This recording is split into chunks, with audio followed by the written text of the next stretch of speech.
Ayun, ako breaking news ho ito mga bossing.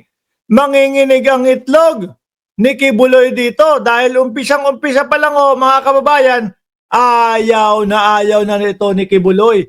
Ito nga yung kanyang kinatatakutan at lagi sinasabi, susuko ako. Pero sa isang kondisyon, walang extradition na mangyayari. Kaso, mga bossing, may ganito ng balita. Sabi ko nga sa inyo, hindi matatapos ang taon na ito. Hihilingin na ng Estados Unidos no? Yung paglipad ni Buloyski. Wanted do yan. Wanted. Bigay na natin para wala na tayong problema. Total naman naunang wanted do yan sa Estados Unidos.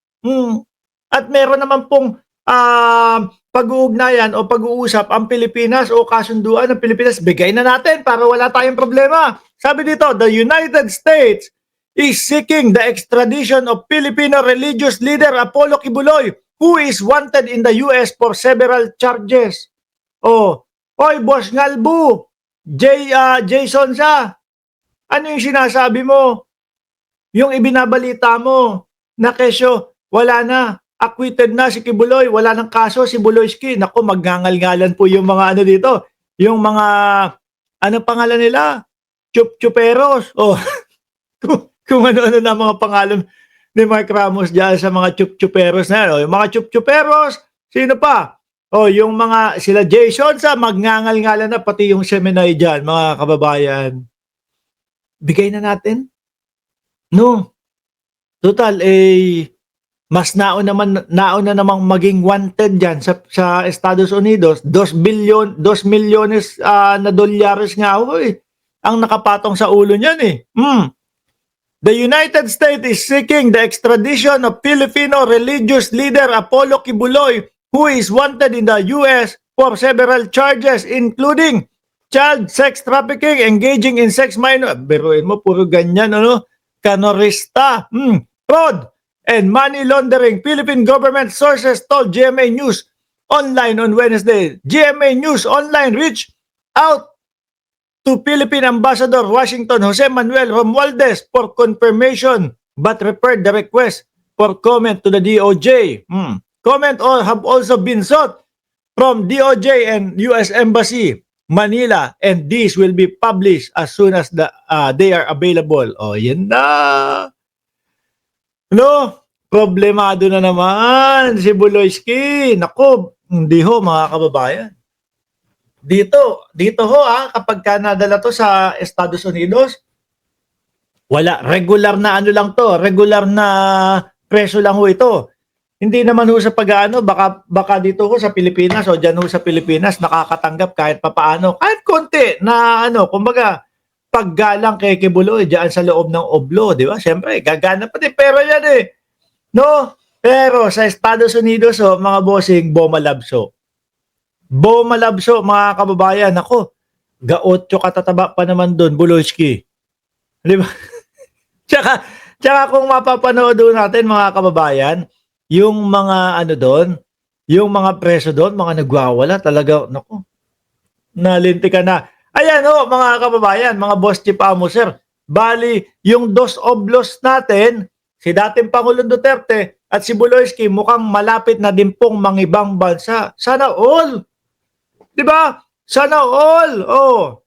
Pero makapagtataka ka bakit kaya ayaw ni Buloyski na madala o ma-extradite sa Estados Unidos?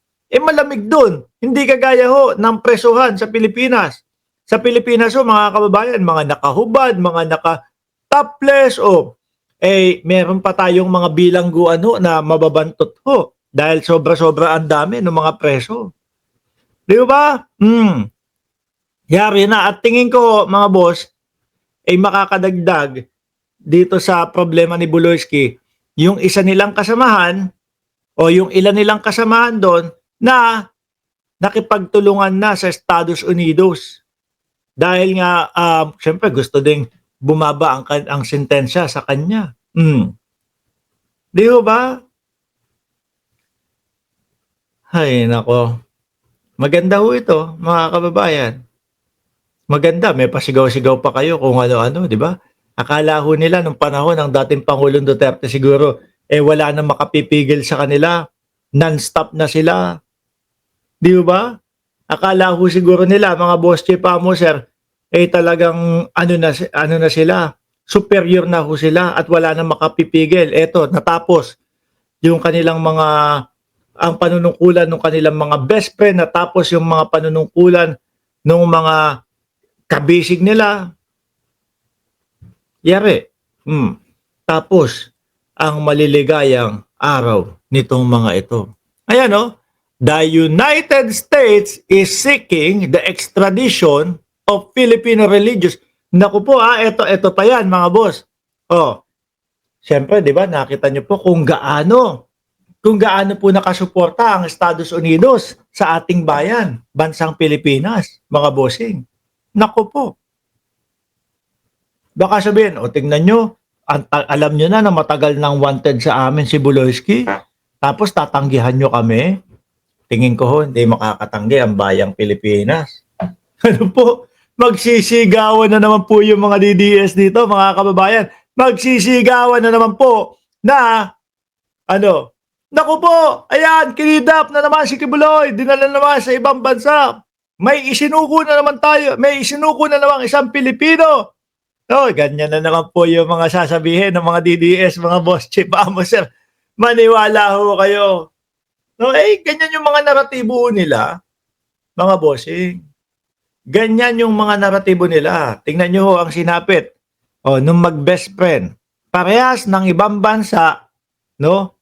Parehas din pong, nasa oblo, mga kababayan. Yung isa nasa Netherlands, at ito namang pangalawa, na si Buloyski na unang naaresto ay papunta naman ho sa Estados Unidos. Dalawa na yung dadalawin ng mga DDS.